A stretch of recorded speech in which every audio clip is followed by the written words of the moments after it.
अस्सलाम वालेकुम, welcome back to Nayab daily kitchen. तो आज मैं आपके लिए लाई हूँ चटनी की रेसिपी। तो बनाना स्टार्ट करते हैं। बिस्मिल्लाहिर्रहमानिर्रहीम।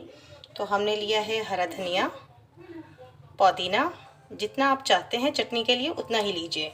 और मैंने लिए हैं 2 अदद टमाटर, हरी मिर्चें, अखरोट वाली चटनी है। और साथ में हमने लिया है लहसुन, अनारदाना, नमक और ज़ीरा। इसके साथ में हमने लिया है इमली का पानी जो हम चटनी के अंदर ऐड करेंगे।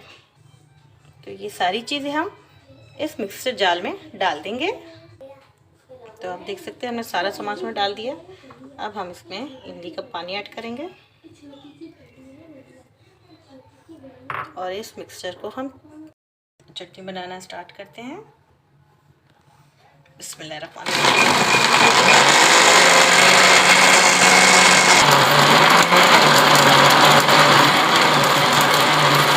सकते हैं हमारी चटनी हो गई है रेडी।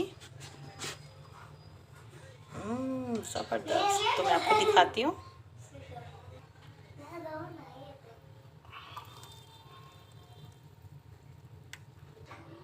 तो आप देख सकते हैं हमारी चटनी हो गई है तैयार।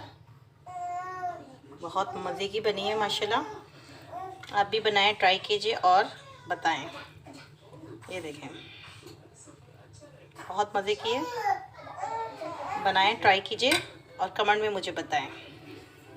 अल्लाह हाफ़िज़।